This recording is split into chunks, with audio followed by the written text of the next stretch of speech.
everybody, today in this video we are going to discuss the pros and cons of living in Carmel, Indiana. Now Carmel is a suburb of Indianapolis and it's one of the most popular suburbs. Lots of people here, of course, in the Indy Metro know about it and think it's a great place. It's also known across the country as well as a great place to live. So those deal with all the pros, but there are of course cons that go with living in a place like Carmel, Indiana. So we'll get into all of those in some detail in this video, so stay tuned.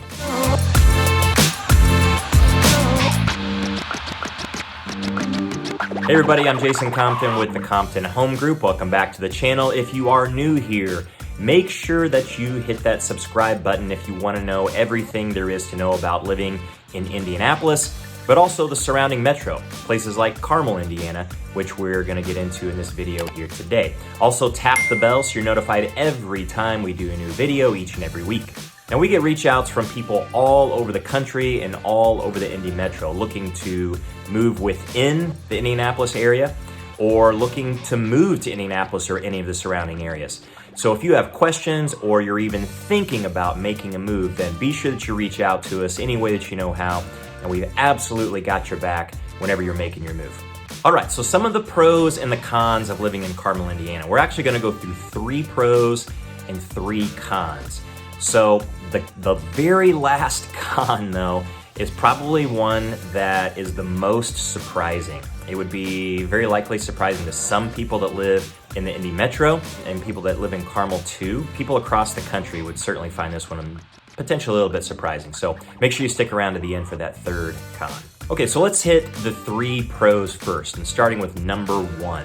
This is the reason that a lot of people end up moving to Carmel or love living in Carmel, and it's for the schools. Now the schools are some of the top rated schools in the entire state, not just in the Indy Metro.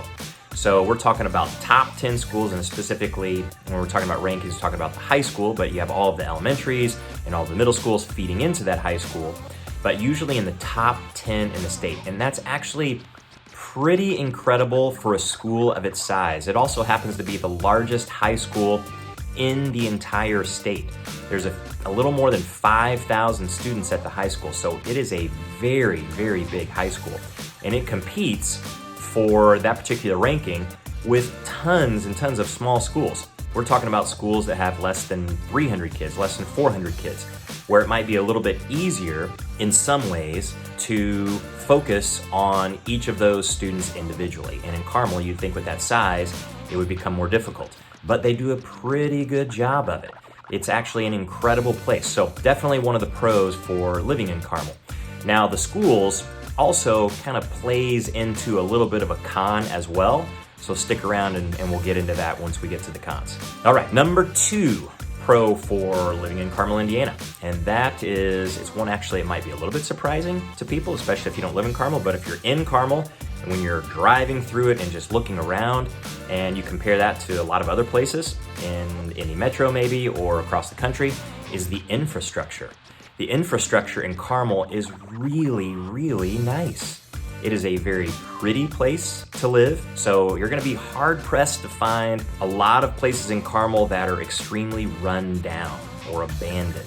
Just about anywhere you go in Carmel, it's really gonna look pretty nice for the most part. Now it's not a giant city, but it is a city in and of itself. There's a little under 100,000 people there or so.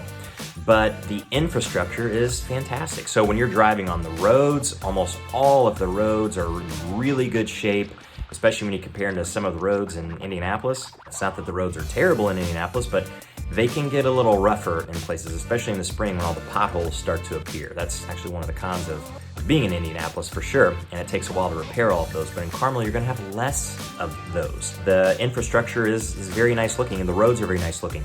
Carmel is the number 1 city in the entire country for the number of roundabouts that it contains. Now roundabouts do a number of things. I've actually got a separate video that you can go and check out just about the Carmel roundabouts and why there are so many. I know for a fact there are so many being built right now, and this video is being filmed in 2020, but there's easily over 125 roundabouts throughout Carmel, and they look really nice. They help to increase the safety of intersections and the traffic flow. Lots and lots of positives for roundabouts, but they look so much nicer than just a traditional traffic signal and all the wires and poles and all the machinery and electronics that actually go along with that.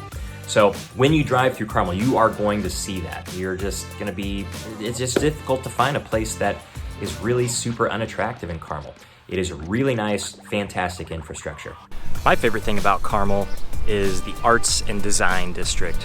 It is truly the cultural hub, the center of the city, with an unbelievable number of things that you can do there. All right, so number 3, the third pro of living in Carmel, Indiana, and this is another reason why people flock to Carmel or want to be in Carmel and basically live their lives there, is the quality of life. And there's a lot of things that go into the quality of life, of course, and how you can actually measure that, but we can say that the unemployment is really low for Carmel, Indiana. It's almost always below the national average, easily. The average income is really quite high. It's one of the highest in the state of Indiana. And then just the things to do in Carmel. There are a number of things. You could live in Carmel and not have to worry about going anyplace else. You always have things to do for the kids. There are things to do for adults as well. There are plenty of restaurants. There's plenty of shopping in Carmel. You just don't have to look that far for a really high quality of life there. The safety is also incredible. It is, even for a city of its size, close to 100,000 people, the crime rate is exceptionally low. So very safe. You have plenty of income, you have plenty of low unemployment for sure, and then just things to do. People want to be there for all of these reasons. And the fact that it is just a nice looking place. It is very well kept, and there's a lot of pride in people who live in Carmel. They're very proud of living there for sure. So quality of life is generally quite high. Another reason for Carmel's popularity is the MONON Trail. Now, Carmel's not the only city. I'm actually riding on it right now on my bike.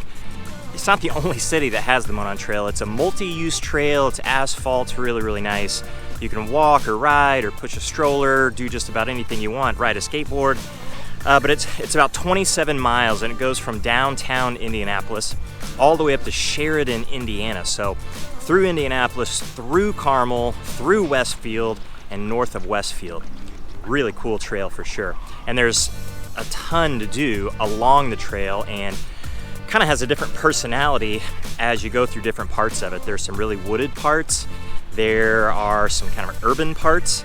And of course here in Carmel, the MONON Trail goes right through the heart, and it hits the Arts and Design District. So a lot of restaurants and shops, condos, townhomes, actual single-family detached homes, and just tons and tons of people, usually every single day of the week.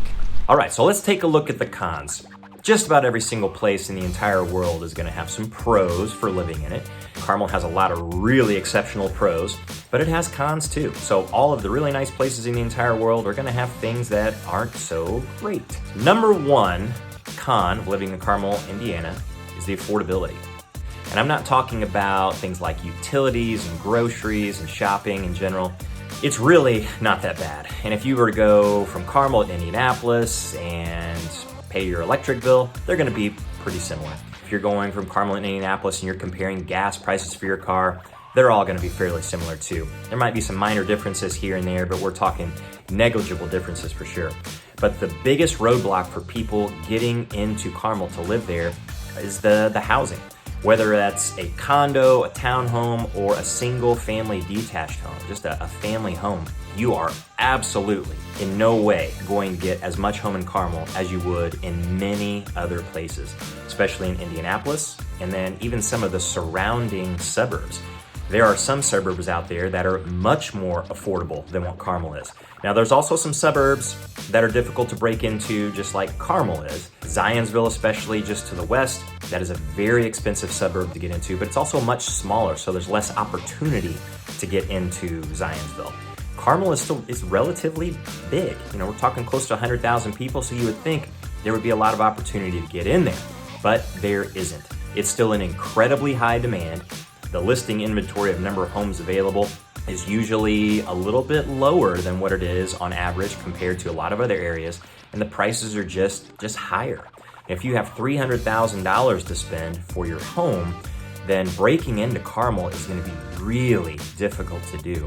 You can get into some of the surrounding suburbs under $300,000, but probably not Zionsville, but Fishers, Westfield, Noblesville, and especially when you get down into Indianapolis, although $300,000 and under, it's going to be competitive. You're not going to have a huge number of choices in a lot of very desirable areas, but Carmel, that is just very difficult to do. So once you get up to 300, 400, 500,000, then your opportunity becomes a little bit better for getting into Carmel, but still actually even in some cases a little bit difficult to do in that $300,000 to $400,000 range, and even the 4 to 5. So you're gonna have fewer opportunities in that price range, and it's gonna be more competitive than it is in some of the other suburbs around. So affordability is something that really is difficult for people when trying to get into Carmel. Now, another thing that goes on to that affordability goes back into the schools. Like I said, one of the pros, we're gonna revisit it here in one of the cons. So the pro is that, of course, it has a phenomenal school system, but being so large, it's not for everybody. Absolutely not. When you have 5,000 kids in the high school, sometimes you don't wanna be in an environment like that. So you wanna be in a smaller school, like some of those other top schools in the state that might only have 300 or 400 or 500 kids. That might be a little bit more up your alley. So if you want that, then you have to go to a private school. And of course, private schools are expensive. When you go into Carmel, it's a public school. It's gonna be a lot less expensive to go to a public school, given that most of it is tax-supported money that supports that school. Having choice as to where to go is pretty limited if you live in Carmel. You know, you've only got the one public school system. So you're gonna have to choose one of the other private schools. And there are a number of private schools in Carmel or nearby in one of the other suburbs, or down in Indianapolis. You also have to drive to those, of course, as well. You're not gonna have a lot of options for school transport, buses, things like that. And that's gonna end up costing you a little bit more in the long run too. So that kind of plays back into that affordability and the fact that it could be a little bit more expensive to live there for you. Okay, the number 2 con of living in Carmel, Indiana. This is something that's improving, and it has now over the past 5 to 10 years or so, but the food scene in Carmel does need more improvement. But again, like I said, this is on an upward trend, that's for sure. It is improving. But in order to get to a lot of very original places, very original restaurants with some chefs that are extremely good here in the area or have moved to the Indy area, most of them end up in Indianapolis. There are a number of places in Indianapolis. Indianapolis food scene has absolutely exploded. It is fantastic, phenomenal. But there are pockets in Indianapolis where it's exceptional. Different neighborhoods have actually began to put together a pretty good reputation for being foodie neighborhoods. One example would be Fletcher Place down in Indianapolis, but Fletcher Place is not close to Carmel. It's very close to downtown Indianapolis. So there are a lot of people there, and it makes a whole lot of sense that you would have some really good original restaurants there. Carmel is very spread out. It does have some good restaurants, but you're gonna hit a lot of chains as well. So it is on the up and up, but the originality in that restaurant area does need some work. It needs more work for sure. Now, there are plenty of unique businesses. There are unique shops. You can find those all over Carmel, Indiana, but the restaurant scene does need some work. So if you are looking specifically for that, you're gonna have to look pretty hard, except for some individual pockets inside of Carmel. All right, con number 3. Now this is the one that I told you might be the most surprising. Perhaps not to some, but certainly people that live across the country, and even sometimes people that live in the Indy metro, they could be a little bit surprised at this. But given that I know a lot of people that live in Carmel, I know a lot of people that want to move to Carmel, and then I know some people that absolutely would never want to move to Carmel. And that's because Carmel does have a little bit of a reputation. And I wouldn't say necessarily that it's deserved, but the overall impression sometimes of people who live in Carmel to everybody else is that they have a lot of money. And that is not always the case. There are people that want to live in Carmel, but can honestly barely afford to live there. And when I say barely afford to live there, it's just that they are at their max budget for their house, and they're probably not even getting all the house that they really could get anywhere else, or certainly what they would want, or maybe even what they might need. They might have 2 or 3 kids and they live in a 3-bedroom house, let's say, but they really want to be in Carmel. So they're kind of stuffed into that house, but they wanted to be there for the quality of life, very high quality of life that it does give you. And then also the schools. They want to be in those Carmel schools because of that reputation and the experience that their kids might get.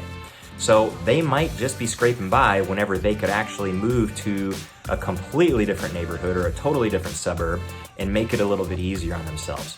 So Carmel does have that reputation. So if you talk to some people that might live in a totally different suburb, let's say on the west side or south side or east side, and they'll say, oh, you live in Carmel. Well, you must make a lot of money. So again, not necessarily always the case. But if you live in Carmel, I'm sure there are some people there that have that attitude and their pride of living in Carmel. It kind of just oozes from them, but there are plenty of very normal people that live in Carmel, and just because it's a nice place, they want to live there for that reason. And they want to give their family the good experiences that you're probably going to have in a place like Carmel. But it's something that you have to think about. And if you live in, I'm sure, any place in the entire country, there's always, in some cases, especially the nicer places, a little bit of a reputation that comes along with it. And it's not always a positive one to people that don't live there. So New York City or Chicago, some of these big cities, if you live in these really highly desired areas and people know that, then they're probably going to have some preconceived notions about you, which is pretty unfortunate because it doesn't necessarily hold true for everybody. And I know that for a fact for people that live in Carmel. I know tons and tons of good people that live in Carmel, help people move into Carmel, and I know what their personal situation is, and I know that the reasons that they're moving there are for a lot of those pros that we talked about right at the beginning. But again, it's something that if you live there, you'll probably have to deal with at some point, the reputation. All right, there you have it. 3 pros, 3 cons of living in Carmel, Indiana. Fantastic place, no doubt about it. And if you have questions about Carmel, Indiana, or thinking at all about moving to Carmel, or even out of Carmel, you could be moving to Indianapolis or a totally different city, make sure that you reach out to us. We've absolutely got your back when you're making your move. And until the next one, we'll see you later.